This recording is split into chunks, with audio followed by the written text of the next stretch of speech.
now targeting hospitals in Lebanon.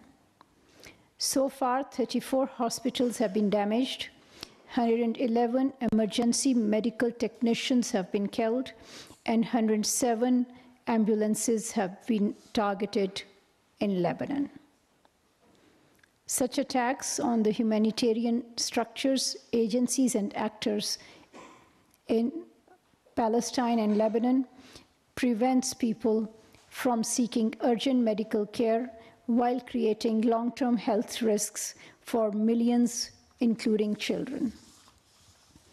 Pakistan therefore calls for an immediate cessation of hostilities in Gaza, Palestine, and Lebanon, protection of civilians and civilian infrastructure, and unhindered humanitarian access and health care to those in urgent need.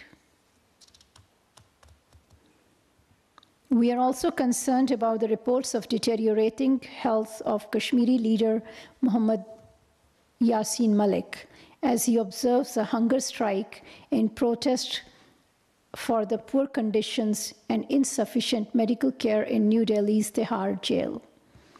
After being framed in fictitious cases, Mr. Malik remains incarcerated for the last several years and is facing a death sentence.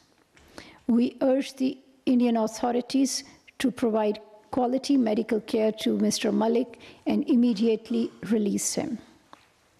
Pakistan will continue to extend political, diplomatic, and moral support to our Kashmiri brothers and sisters for the just and peaceful settlement of the Jammu and Kashmir dispute in accordance with the UN Security Council resolutions. Now, announcements. Prime Minister Mohammad Shehbaz Sharif will visit the Kingdom of Saudi Arabia to participate in the second joint Arab-Islamic summit being held in Riyadh on 11th of November. The summit is being convened at the initiative of the government of Saudi Arabia to discuss the situation in the Middle East. This will be a follow-up to the joint Arab-Islamic Extraordinary Summit held on 11th of November 2023 in Riyadh to discuss the situation in Gaza and other occupied territories. Heads of states and governments and senior officials from Arab League and OIC member countries are expected to participate in the summit. At the summit, the Prime Minister will reiterate Pakistan's full support to the Palestinian cause. He will call for an immediate end to the genocide in Gaza, an urgent and unconditional ceasefire, immediate cessation of ongoing Israeli adventurism in the region that is endangering the security of the countries in the Middle East. Pakistan will also call for providing international protection for the Palestinian people and for the establishment of an independent state of Palestine on the borders of 4 June 1967 with Al-Quds al-Sharif as its capital. On the sidelines of the summit, the Prime Minister is expected to hold bilateral meetings with leaders from other Arab League and OIC member states. The Prime Minister of Pakistan will visit Baku, Azerbaijan, to participate in the World Leaders Climate Action Summit taking place on 12th to 13th of November as part of the 29th UN Climate Change Conference. The Prime Minister will be accompanied by Deputy Prime Minister and Foreign Minister Senator Muhammad Ishaq Dar and other cabinet members and senior officials.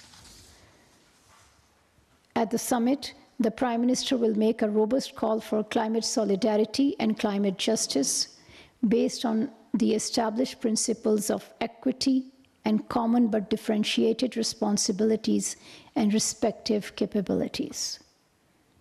On the sidelines of the summit, the Prime Minister is also scheduled to hold bilateral meetings with participating world leaders. COP29 is taking place at a time when millions around the world, including in Pakistan, are facing severe adverse impacts of climate change.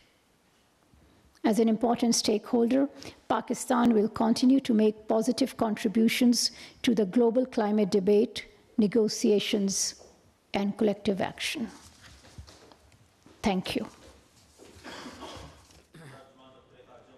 Bloch की हफ्तावार news briefing. ईरानी वज़ीर ख़ारजा ने पाकिस्तान का दौरा किया। ईरानी वज़ीर ख़ारजा ने पाकिस्तानी क़यादत से मुलाकातें की। वज़ीर आज़म मोहम्मद शहबाज शरीफ ने ईरान पर हमले की शदीद मज़म्मत की है। तर्जुमान दफ्तर ख़ारजा मुमताज़ ज़रा बलोच हफ्तावार न्यूज़ ब्रीफिंग दे रही थी।